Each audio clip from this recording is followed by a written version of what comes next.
Telltale's Game of Thrones is pretty much what you would expect from a Telltale Games title. It's another interactive narrative experience just like The Walking Dead and The Wolf Among Us, but this time it is centered around the Game of Thrones universe.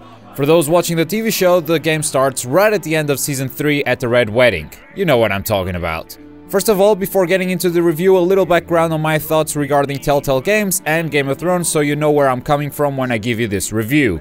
The only recent title I've played from Telltale Games was the first season of The Walking Dead. I was never much into the Borderlands universe, so I haven't played Tales from the Borderlands. Regarding Walking Dead Season 2, I felt like Season 1 was enough for me, even though I really liked the game, I didn't really want more from that setting.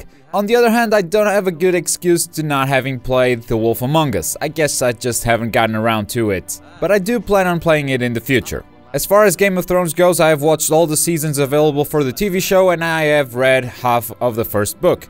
At which point I gave up because I had already watched the TV show and didn't really want to read through a big chunk of story where I already knew what the outcome was. Game of Thrones thrives on plot twists, the unexpected happening at every turn, the political games of King's Landing and the valiant hearts of the North, and knowing what happened, even though the books have some extra info, really took the fun out of reading them. That said, I really liked the first episode from Telltale Games' Game of Thrones. It captured the essence of the show quite well in all aspects of the narrative.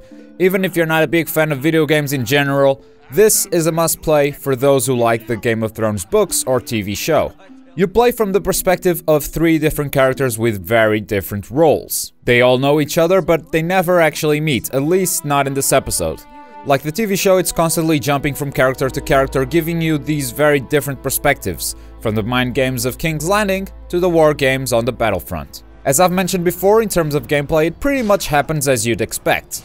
Lots of dialogue and different options which will cause a direct impact on the game. What certain characters think of you, whether they trust you or not, it's all up to the way you choose to respond to them. From time to time, there will also be some action sequences with quick time events, which Telltale just doesn't seem to be able to let go. I'm really not a fan of those. I'd much rather be watching a cutscene than doing these quick time events. Pressing keys at the right time is not what I'd call good gameplay mechanics, and most of them don't even matter. Because even if you fail to press a key at the right time, it's barely going to change anything. I wish they just dropped this feature completely, or they came up with some alternative, something more compelling to do, because every time I see these button prompts, I can feel my eyes suddenly rolling upwards. It's kind of a reflex of mine. The soundtrack and voice acting are flawless, or close to that, I'd say. The actors of the show actually voice their own characters and they do a superb job of it. Visually, the game is okay, it's not impressive, it's not crazy good looking, it's just okay. I can live with it. But some character models do bother me to an extent. Marjorie being the worst case, I don't think they were able to capture her face very well. There are good models though. If we look at Cersei and Tyrion, they look spot on, but from time to time some weird faces will appear. Also, why the hell did they try to recreate the intro from the TV show? It's by far the worst looking part of the game. Look at these textures. This is horrible and was completely unnecessary.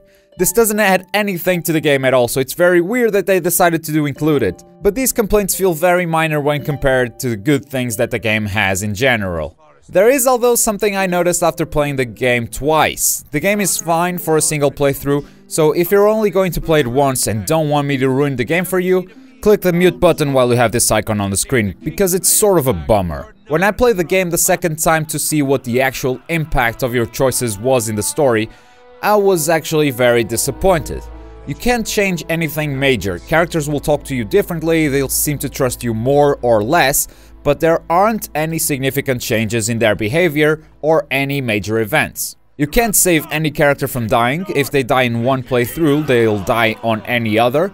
They'll go to the same places, they'll interact with the same people at the end. This was kind of a bummer, but it was something that I only discovered after playing the game twice. I'll tell you this, Telltale is really good at creating the illusion that your choices matter in this episode, but at the end of the day they don't really change a thing. That's not to say your actions won't have a more meaningful impact in future episodes, but right now we can't say for sure.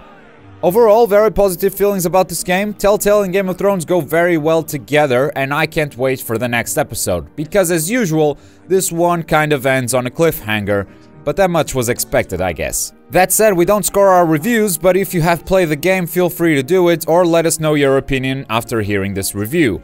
Are you buying Telltale Games Game of Thrones? Let me know in the comment section down below. While you're down there, click the like button and subscribe for more gaming goodness. I've been Globku. Take care everyone, see you next time.